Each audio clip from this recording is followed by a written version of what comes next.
Assalamualaikum warahmatullahi wabarakatuh. Alhamdulillah, alhamdulillahirabbil alamin, wassalatu wassalamu ala asyrofil anbiya'i wal mursalin wa ala alihi wa sahbihi ajmain. Wala haula wala quwwata illa billahil aliyyil azim.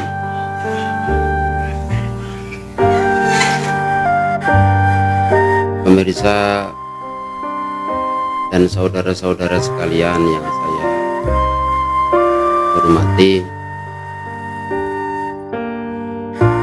pada kesempatan kali ini kita akan membahas masalah menjaga konsistensi sholat tarawih.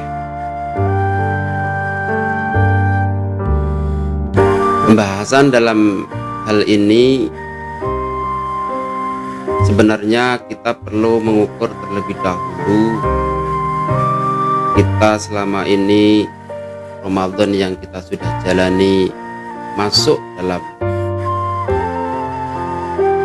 akhir di bulan Ramadan kali ini, sejauh mana amal kita yang telah kita lakukan, apakah sudah maksimal ataupun belum, apakah sudah banyak ataupun masih sedikit. Itu semuanya kita bisa introspeksi diri yang nantinya juga akan memberikan sesuatu yang memberikan kebahagiaan kita baik dunia maupun akhir. Salah satu ibadah yang ada dalam bulan Ramadan adalah sholat tarawih. Sholat tarawih ini Rasulullah Shallallahu Alaihi Wasallam menyampaikan, man qama ramadhana imanan wa ihtisaban ghufira lahu ma taqaddama min dhanbi. Ulama sepakat bahwasanya kalimat qama di situ dimaknai sholat tarawih, sehingga arti dari hadis tersebut, siapapun yang telah menunaikan sholat tarawih di bulan Ramadan dengan atas dasar iman dan wahtisaban, dengan segala upaya, maka dosa-dosanya akan diampuni yang telah lampau. Hadis ini kalau kita pahami, kita analisa, sebenarnya banyak hal yang perlu kita telusuri, perlu kita kaji lebih mendalam. Dari sisi mana? Karena dari redaksi hadis tersebut muncullah suatu pertanyaan.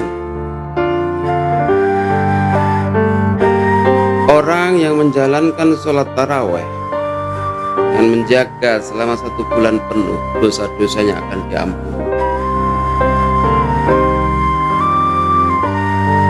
Para ulama mengeluarkan sebuah pertanyaan, atau dari hadis tersebut muncullah sebuah pertanyaan, ini dosa apa? Dosa besar atau dosa kecil, atau kedua-duanya? Imam Haromen menjelaskan dari hadis tersebut bahwasanya yang diampuni Allah Subhanahu wa ta'ala yaitu hanya dosa-dosa kecil, berbeda dengan dosa-dosa besar, harus tentu dengan melalui taubat. Akan tapi berbeda dengan Ibnu Munzir. Dalam kitab Niyatul Muhtajnya beliau menyatakan bahwasanya ya semuanya, baik dosa besar ataupun dosa kecil, semuanya diampuni oleh Allah Subhanahu wa ta'ala. Dari beberapa perbedaan pendapat ini memberikan suatu formula baru bagi kita semuanya sebagai makhluknya Allah Subhanahu wa ta'ala, umatnya Rasulullah Sallallahu Alaihi Wasallam. Atas karunia-Nya Allah Subhanahu wa ta'ala, tentu kita harus berusaha menjalankan sholat tarawih semaksimal mungkin, yang nantinya imbalan dari Allah Subhanahu wa Ta'ala tentunya juga akan kita rasakan atas anugerah yang Allah berikan kepada kita semuanya, terlepas dari perbedaan yang ada. Dari riwayat lain juga ada yang menyatakan dari Allah Rasulullah Sallallahu Alaihi Wasallam, beliau bersabda, Innar rajul idza shalla ma'al imam hatta yansarifa husiba lahu qiyamul lail. Sungguhnya seorang laki-laki yang telah salat bersama imam, artinya jamaah. Nah, di sini para pakar tafsir hadis, mana ini jamaah salat isya. Sampai imam itu berlalu, maka ia dibilang telah menjalankan qiyamul lail, semalam suntuk.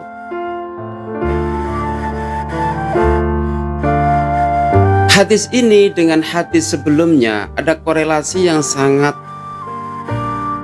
kuat sekali. Karena hadis sebelumnya berbicara tentang sholat taraweh, ya. Sementara hadis yang kedua di sini berbicara tentang jamaah. Jamaah di sini sholat isya tentunya juga disempurnakan.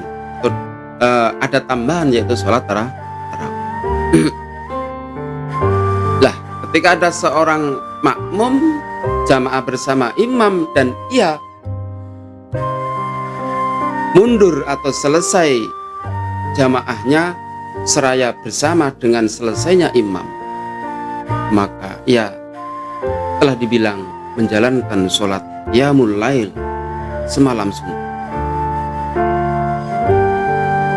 Lah, dari hadis ini juga memberikan suatu spirit atau memberikan suatu pencerahan, kebahagiaan bagi umat manusia, umat Islam yang ada di dunia ini, umatnya Rasulullah Sallallahu Alaihi Wasallam. Dikarenakan sekelumit amalan yang telah kita lakukan, akan tetapi begitu besar imbalan yang akan kita terima. Logikanya bagaimana? Kalau kita analisa dari hadis tersebut, ya gimana bisa kita logika? Banyak hadis-hadis atau nas-nas bahkan dalam Al-Quran sekalipun juga banyak amalan-amalan yang memang Allah itu melipat gandakan yang sejatinya itu tidak sebanding dengan amalan yang telah dilakukan. Dalam ayat lain Al-Quran, Allah Subhanahu wa Ta'ala menyampaikan, masalul ladzina yunfiquna amwalahum fi sabilillah kamasali habbatin ambatat sab'a sanabila fi kulli sumbulatin mi'atu habbah wallahu yudha'ifu liman yasha' wallahu wasi'un alim. Ayat ini juga berbicara tentang lipat ganda atas amalan manusia. Hadis tadi juga Allah melipat gandakan atas amalan yang manusia lakukan. Banyak sekali hadis-hadis, tuntunan-tuntunan yang disampaikan oleh Rasulullah Sallallahu Alaihi Wasallam yang dijelaskan dalam Al-Quranul Karim, banyak sekali yang membincangkan tentang pelipat gandaan amal manusia. Dalam diskursus ilmu hadis muncullah sebuah pertanyaan, apakah atau bagaimanakah disiplin ilmu kajian tentang hadis tersebut bisa ditangkap dengan secara rasional. Hadis tersebut memberikan pemahaman amalan manusia dengan amalan tersebut akan dilipat gandakan dengan jumlah tersebut sesuai dengan hitungan logika. Apakah bisa? Wah, berbicara hal ini tentunya kita juga perlu kajian lebih mendalam. Akan tetapi kalau kita analisa dari ayat-ayat yang ada dan hadis-hadis yang ada, itu tidak akan ketemu secara logika. Kenapa demikian? Ya sekedar andai-andai. Kalau kita berbicara tentang rotasi gravitasi alam, bahwasanya satu hari di muka bumi ini, di bumi ini, itu berapa hari? Satu hari di Lahul Mahfudz, di Arsana, itu berapa hari di bumi ini? Banyak riwayat yang menyatakan sampai 1 juta hari. Riwayat banyak sekali bahwasanya satu hari yang ada di surga atau di Lahul Mahfudz sana berjuta-juta hari yang ada di muka bumi ini.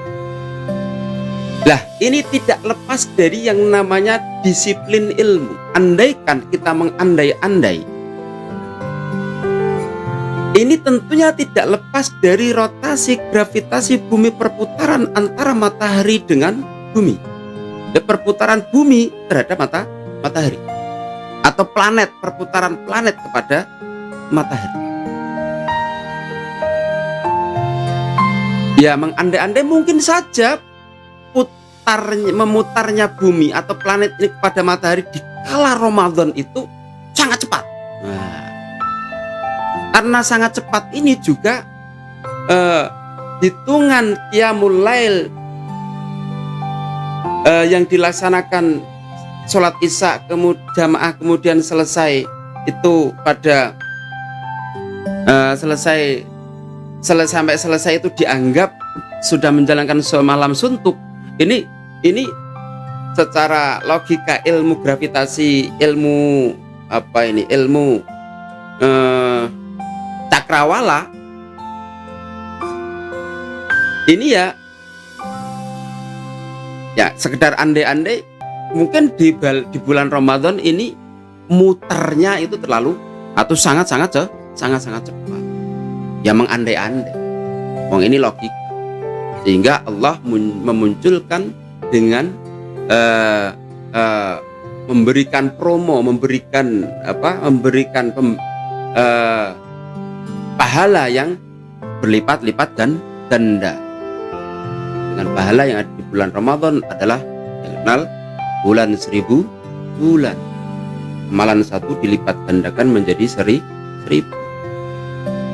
Nah, ini ada mengandai-andai. Akan tetapi kita tidak bisa mengandai-andai sebuah ilmu yang memang hanya sebajau andai-andai saja. Perlu ada kajian yang lebih mendalam.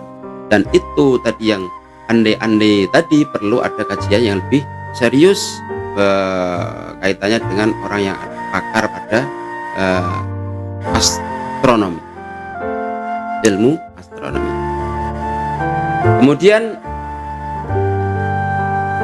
kalau kita lihat dari sisi yang lain, sebenarnya kita akan lebih sederhana menangkap bahwasanya qala ba'dul ulama ma'murun mahdudun ala qadril iman. Jadi Allah melipat gandakan pahala atas amalan-amalan manusia dalam menjalankan sholat tarawih. Dalam sudut pandang hak Allah Subhanahu wa ta'ala sebagai Tuhan pencipta alam semesta yang maha kuasa, Allah memiliki hak prerogatif yang tidak bisa diintervensi oleh siapapun.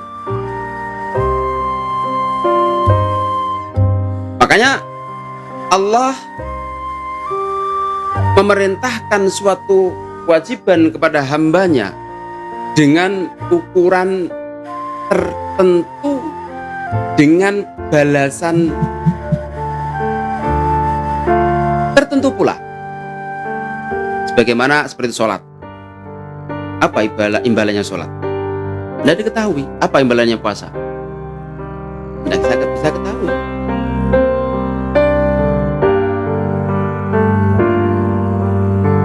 Karena ini ibadah yang namanya ibadah untuk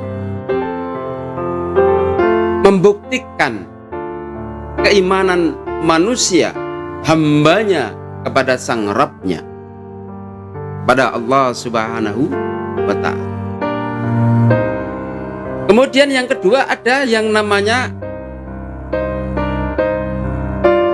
hak Allah untuk memberi imbalan sebagaimana sesuai dalam taraf ukuran. Sedekah 100.000, ya pahalanya 100.000. Amal baik 1, pahalanya juga 1. Dalam taraf ukuran normal. Dan ini juga banyak sekali contoh-contoh amalan-amalan kita menyelamatkan orang, ya pahalanya ya 1. Orang mau menjalankan kemungkaran, kita sampaikan sesuatu yang benar, pahalanya juga 1. Sementara bagian yang ketiga adalah ada hak Allah yang memang ini merupakan hak apresiasi Allah Subhanahu wa ta'ala kepada hambanya.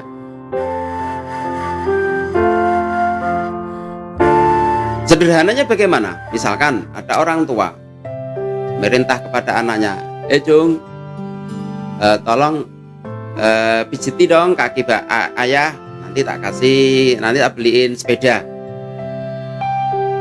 Ini kan ada sebanding antara mijeti dengan hadiah atau imbalan yang diberikan orang tua kepada anaknya. Yang mijeti normalnya ya kasih uang saku lah, 20.000 atau 10.000. Tapi enggak, orang tua memberikan imbalan yang berlipat-lipat ganda. Kenapa? Karena memang ini bentuk apresiasi orang tua kepada anak-anaknya.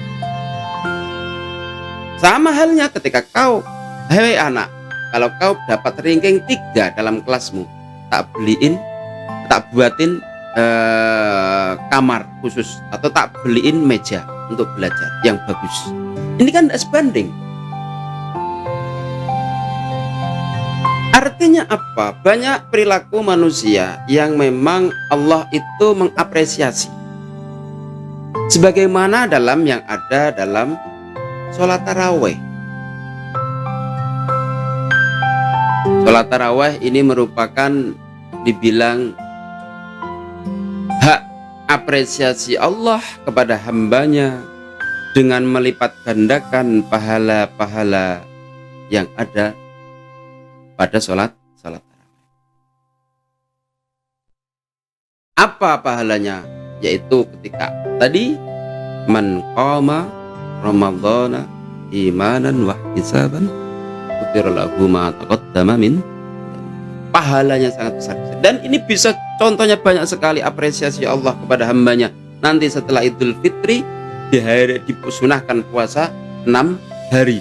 Ketika ada orang yang menjalankan amal ibadah tersebut, Allah juga akan mengapresiasi dengan atas amalnya dengan pahala yang begitu besar. 10 Asyura itu juga berlipat ganda pahalanya. Banyak sekali kalau kita kaji lebih mendalam dan lebih jauh, ada beberapa amalan yang memang ini merupakan dinilai sebagai apresiasi Allah kepada hambanya, sehingga Allah memberikan pahala yang tak terhingga, tidak wajar, atau imbalan yang tidak semestinya. Oleh karenanya saudara sekalian, pada kesempatan di bulan Ramadan ini, marilah kita menjaga dengan serius, menjaga dengan baik dalam melakukan ibadah sholat tarawih. Terima kasih pertemuan sore hari ini. Kullu am wa antum bil khair, Ramadan karim, wallahu a'lam bishawab. Assalamualaikum warahmatullahi wabarakatuh.